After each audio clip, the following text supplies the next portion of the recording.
j'avoue que je serais dégoûtée qu'il soit relâché. Je serais dégoûtée qu'il soit relâché, même si je le comprendrais parce qu'il n'y a pas, voilà, la justice et des preuves. Alors pourquoi ça te dégoûterait? Mais parce que le fait qu'une femme soit morte juste parce qu'elle, oui, elle a oui, bon, d'accord. Il n'y a pas de corps. Elle a disparu. Il n'y a pas de corps. D'accord.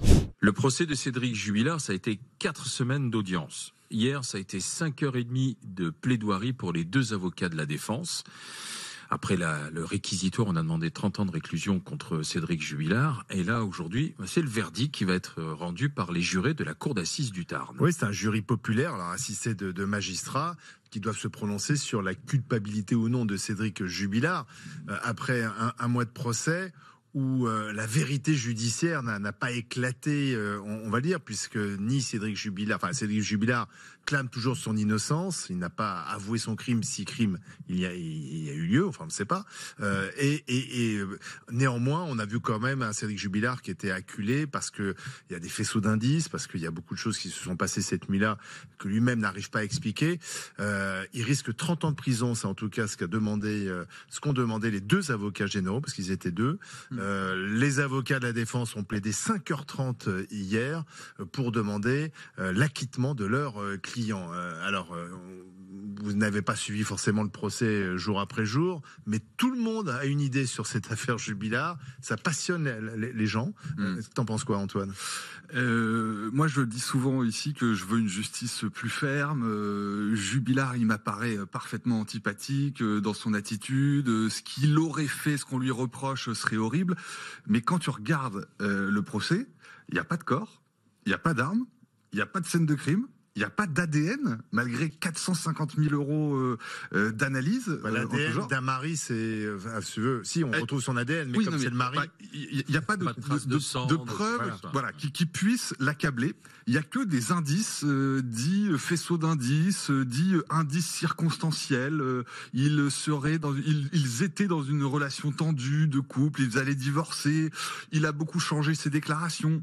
Bah oui, mais moi je suis désolé, mais s'il n'y a pas de preuves formelles, j'ai un vrai souci avec l'intime conviction qui amènerait sur la base de ces indices circonstanciels, de ce faisceau d'indices, à condamner quelqu'un. Et donc je n'aimerais pas être juré d'assises dans ce procès, parce que on sent bien qu'il y a quelque chose qui va pas bien dans le personnage Jubilard. Il est parfaitement antipathique.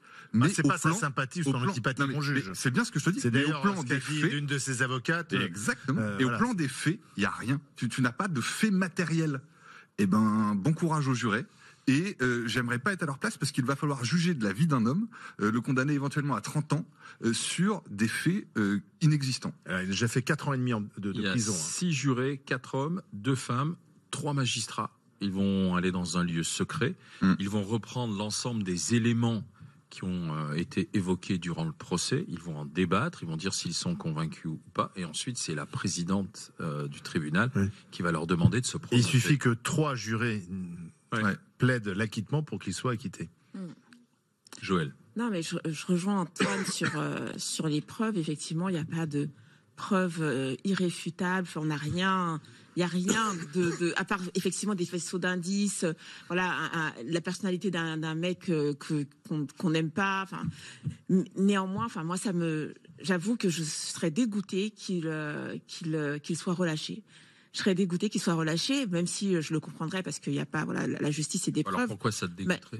Mais parce que le fait qu'une femme soit morte juste parce qu'elle, elle a oui, bon, d'accord. Il n'y a pas de corps. Elle a disparu. Il n'y a pas de corps. D'accord. Une femme est disparue uniquement parce qu'elle aurait voulu retrouver sa liberté et divorcer. Enfin, je m'en remets pas en fait. Je ne m'en remets pas. Je ne crois pas à cette théorie. Je ne crois pas. Elle serait partie au milieu de la nuit en pyjama, en laissant ses enfants depuis 4 ans et demi et sans donner signe de vie. Ça n'existe pas. Non, ça n'existe pas. Donc effectivement, pour moi, c'est lui. D'accord, pour moi c'est lui. C'est pas la première affaire qu'on voit comme ça. Avant ça, il y avait l'affaire j'ai oublié son nom, Alexia Daval, exactement. Jonathan Daval. Voilà, ces femmes qui meurent sous les coups de leur mari. Moi j'en peux plus. Donc oui, il sera peut-être relâché, mais et encore, je crois que vraiment ça va être compliqué qu'il le relâche. Le doute doit profiter à l'accusé. Bien sûr, il y a une espèce de pression sociétale. Là, tu l'as dit. Oui, il y a une pression. Tu l'as dit, les femmes qui meurent sous les coups de leur mari. Bien sûr, c'est horrible. Mais en fait, la pression médiatique et sociale peut peser sur ce procès et amener un homme à être condamné, alors même qu'il n'y a pas de preuves matérielles. Et moi, ça m'embête. Je faisais une référence parce que ça va être l'actualité aussi. Il y a un ancien président qui va rentrer en prison la semaine prochaine. Le doute, lui, ne l'a pas profité. Pareil, exactement. Oui, il n'a pas profité du doute. Oui, ben c'est pas normal. On a donc bien un problème. On va voir ce que ça donne la justice avec Jubilard, mais. Après, le doute profite à l'accusé. Je suis pas sûr que ce soit vrai à chaque fois. Je me souviens, c'est ce que je viens de dire. Quand j'étais jeune journaliste, j'avais couvert un procès comme ça aux assises. C'était Landru, tu vois, peut-être. Un homme dont la femme avait disparu. Un homme dont la femme avait disparu. C'était dans l'arrière-pays niçois. Et elle n'était jamais revenue. Tout ce qu'il avait, c'était soi-disant une carte postale en disant je suis allé voir ma cousine. Et c'était un peu les mêmes circonstances. C'est-à-dire que c'était un couple qui était connu pour beaucoup s'invectiver. Parfois, ils en venaient aux mains. Et elle a disparu. Et lui, pareil. Je me souviens très bien. Je peux pas dire son nom. Il y a peut-être prescription aujourd'hui, mais j'ai couvert la semaine de procès.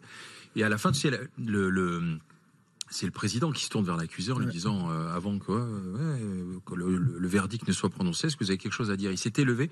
À l'époque, il avait 70 ans. Et il avait dit, Monsieur le Président, je n'ai pas tué ma femme. Et derrière, il a pris 20 ans. Et toi, t'es là, tu sais, j'étais là, je dis, c'est pas possible, mais on n'a rien prouvé, quoi. Tu vois, on n'a rien prouvé. Ouais. Et le gars a pris 20 ans. Et en fait, j'ai vu ce petit bonhomme partir ensuite en prison. Tu regardes les jurés, vous lui avez collé 20 ans, alors qu'on ne sait pas où est le cadavre. Rien. C'était peut-être lui, effectivement, mais ça fait qu'à le destin d'un homme et sa vie entre tes mains, quoi. Là. Mais après, dans cette histoire-là, c'est qu'il y a eu lui, Jubilard, il s'est mal défendu. Il a dit des choses. Quand tu dis il a deux très bons avocats. Mais je parle de lui-même en fait. Et lui, il a quand même dit ma femme est partie faire le djihad. Excuse-moi, tu dis que ta femme elle est libertine, après tu dis que ta femme a fait le djihad. Rien, c'est pas tellement compatible dans l'histoire. Djihadisme et libertinage, c'est un nouveau truc. Oui, ça pourrait faire une nouvelle soirée après cuir moustache et libertinage et djihadisme. Le couscous lardon. En fait, c'est un vrai sujet, mais c'est vrai que moi je voudrais pas être à la place des jurés. Alors moi, c'est une des conséquences du fait de pas être sur la liste électorale. Je serais jamais appelé juré. Moi, j'ai des copains qui ont fait jurer, mais c'est une pression de ouf en fait, parce que t'es juré, c'est pas ton métier déjà le droit. Hein. On a beau t'expliquer, t'as tous les dossiers, mais en fait à un moment donné, donc tu te retrouves quand même assez aiguillé par les autres, mais c'est quand même super dur. Après, Jubilard, il y a un vrai truc. C'est pas une question de droit, c'est une question de conviction. Ouais, mais tes convictions profondes, elles viennent aussi de ton éducation, de tes valeurs. Oui, bien sûr. Et donc à un moment donné, moi Jubilard, pour tout le monde. Moi, tu me mets en face de Jubilard, je l'entends comme j'ai regardé le procès, et comme en plus on avait reçu Dominique Rizet, on avait discuté ensemble et tout. Mais moi, quand je l'entends, je me dis, mais il se défend mal. En plus, quand il s'est permis de se vanter auprès soit de son co-détenu, soit de sa gonzesse qu'il avait chopé en prison, de dire c'est moi qui l'ai buté, de dire même sa mère je vais l'étrangler, je vais l'enterrer. Enfin, tu te dis à un moment donné, c'est même plus un faisceau, c'est quand même. Mais sincèrement, s'il est libéré, ça va quand même créer un débat. Non mais excusez-moi. Tu libères quoi? Tu libères un monde parce qu'en fait là ces gamins veulent plus le voir parce que quand même il a dit que son gamin il était sous emprise de ses grands-parents. Son gamin il pense que son père a tué sa mère parce qu'il l'a entendu des cris. Et en fait lui je sais pas s'il aura ses droits parentaux quand il sortira, mais en fait tu libères un monde. Je crois que ses enfants ne veulent plus le voir. Bah oui, donc tu libères quelqu'un qui va être hors sol. Qu'est-ce qu'il va faire de ce Mais au-delà de ça, c'est que c'est le message que tu envoies. Excuse-moi, mais la justice, ce procès essuie tout le monde. Si tu libères quelqu'un après 4 ans et demi, mais qui mérite 30 ans. L'avocat général a dit, il mérite 30 ans. C'est le peuple français qui l'aura libéré. Ce sont des jurés d'assises. Oui. C'est le peuple français. C'est vous ou moi. Oui, c'est 6 personnes, c'est pas le peuple français. Elle représente, elle juge au nom du peuple français. Oui, mais on peut se tromper. Non, mais d'accord, c'est infaillible. C'est que souvent, ce que je veux dire, c'est que souvent, on critique la justice quand c'est des magistrats professionnels. Là, il y a les magistrats, mais il y a surtout des Français. D'accord, mais l'histoire de la justice française, comme toutes les justices, c'est l'histoire d'erreurs judiciaires. Patrick Dils, ça fait 16 ans de prison pour rien, puisque c'était pas lui, Francis Saul. Et si on libère Cédric Jubilard, ça sera peut-être aussi une erreur judiciaire, pardon. Et après, que ce soit des magistrats professionnels ou des kidams, peu importe. Malheureusement, on se trompe. Non, parce que si tu veux, là, on fait des 4 ans en prison, parce que ça voudrait dire que t'as un innocent qui a fait 4 ans. Derrière, il y aura appel du parquet, de toute façon. Oui. Il y aura un nouveau procès, de toute façon, dans les deux sens. S'il est acquitté, le parquet fera appel. S'il est condamné, lui-même fera appel. C'est Laurent. Mais s'il est, est-ce qu'il sera libéré d'ailleurs? Ça sera intéressant. Non, il restera en prison. Laurent, on va en parler avec nous. Il a été juré d'assises, justement. Voilà. Bonjour, Laurent. Bonjour Alain, bonjour les grandes gueules, bonjour tout le monde et salut Antoine. Sacrée responsabilité pour les jurés aujourd'hui. Ah, c'est pas évident. Moi, j'ai été juré d'assises en juin dernier. C'est la première fois que j'y allais. Et de toute façon, on n'a pas le droit de refuser. Autrement, on peut prendre une amende et être condamné même. Et c'était, bon, je vais pas dire le nom du cas, mais c'était une histoire de viol. Et c'est vrai que c'est pas évident de dire il est coupable, il n'est pas coupable. C'est très dur. Comme je disais à votre standardiste, le cerveau il fume. Hein. Non, mon cerveau il a jamais autant fonctionné que ça, que ce jour-là, parce qu'il y a on voit des photos. Alors, là, c'était un viol, mais bon, la femme avait été tapée aussi. Alors, imaginez si c'est un meurtre. Je voudrais pas, comme vous avez dit tout à l'heure, je ne voudrais pas être juré. Laurent, au moment où vous étiez juré, vous étiez face à des preuves irréfutables. Oui. Comment dire ça Oui et non.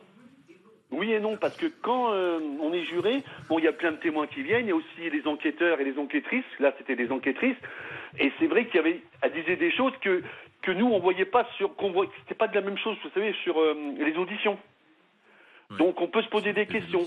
Moi, je vais pas vous dire ce que j'ai voté, parce que j'ai pas le droit de le dire.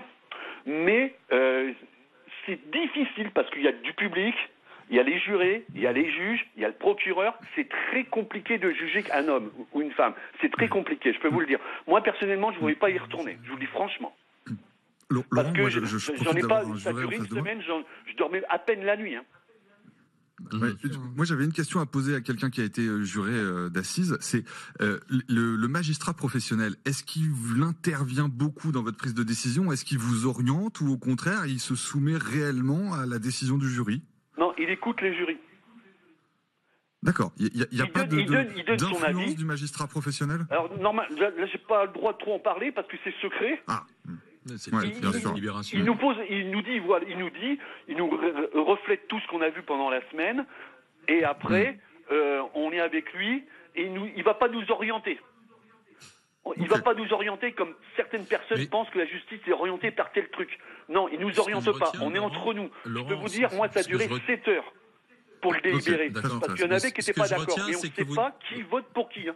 Ça, c'est clair. Bien sûr. C'est vraiment. Je vous le conseille pas de. Vous n'avez pas envie de revivre cette expérience? Ah non, pas du tout. Non, parce que moi, j'étais pas bien. J'avais pas le droit d'en parler à ma compagne. Parce que c'est secret. Si vous en parlez, admettons que j'en parle à quelqu'un, c'est secret. Si ça fuite, je peux être condamné. Attendez, Laurent, vous venez de dire vous ne connaissez pas le choix des autres jurés. Non. C'est pas comme dans 12 hommes en colère. Ouais. Ah non, ça n'a rien à voir. C'est pas la justice américaine. Hein. Voilà. Non, on vote oui ou non, mais on met le papier dans l'urne, mais personne ne voit. Mais ça Laurent, veut dire que moi, je ne sais pas que ma voisine a voté.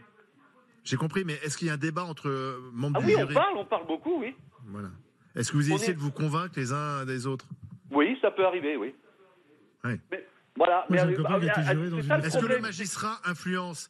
Parce que moi, ce qu'on m'a souvent dit, enfin, des avocats, c'est que souvent les présidents du jury ont un rôle quand même prépondérant. On dit que c'est les Français qui rendent la justice. Laurent nous a dit que non. Voilà. Laurent, moi, on m'a souvent dit quand même que le président du jury fixait le cadre et qu'il pouvait diriger les débats. Moi, j'ai un copain qui a été juré dans une affaire médiatique.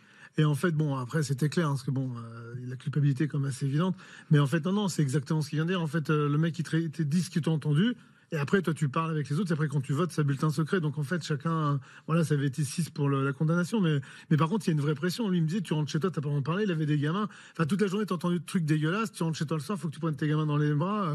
Bah, mon pote, il avait pas passé une belle semaine. Et en plus, comme il dit, t'es obligé d'y aller. Et en plus, le dédommagement, donc, t'es pas payé par ta boîte. Le dédommagement de la justice, c'est que dalle, en fait. Hein. Si tu gagnes 2000 balles par mois, je peux dire, tu dois toucher un truc d'équivalence en jour, genre. Mais tu penses qu'à l'argent. Non, mais à un moment donné, mec, tu perds une semaine de boulot, t'es gentil pour. En plus, te substituer à la justice. Moi, je veux dire, c'est un truc. Je comprends l'histoire du jury démocratique comme ça, mais moi je trouve ça. Nous, pour le procès des attentats, c'est un jury professionnel. J'étais très bien. Moi, j'aurais préféré que ce soit un jury populaire. Moi, j'aurais préféré que ce soit un jury populaire. Moi, je préfère que ce soit un jury populaire. Et malheureusement, Dupond-Moretti a inventé les chambres criminelles pour aller plus vite. Et on a sorti les jurés. Et d'ailleurs, je ne comprends pas qu'un avocat pénaliste, enfin un ex-avocat pénaliste, ait fait ça. Mais si, parce qu'il est dans la vision où la justice, un peu comme ce que tu dis, Bruno, doit être professionnelle. Le simple citoyen ne serait pas en mesure, il serait sensible. Et je je suis pas du tout d'accord parce que la justice professionnelle, on la trouve, beaucoup d'entre nous, beaucoup plus laxiste, voilà, c'est le mot que je cherchais, que ne le seraient des jurés. C'est pas ce que j'ai ressenti quand j'ai... Merci à Laurent d'avoir été avec nous et on vous a posé la question sur les réseaux sociaux. Cédric Jubilard peut-il être acquitté? On vous demande pas est-ce que vous l'acquitteriez, est-ce que vous avez le sentiment, on regarde ces 4 semaines de procès, qu'il pourrait être acquitté? C'est un oui à 54%. 54%. Allez, dans un instant, on va revenir au budget avec une mesure qui serait la fin de la réduction d'impôt pour les frais de scolarité. Bah ouais, ce serait encore un coup dur pour les familles. Venez en parler avec nous au 32-16, il est 11h20.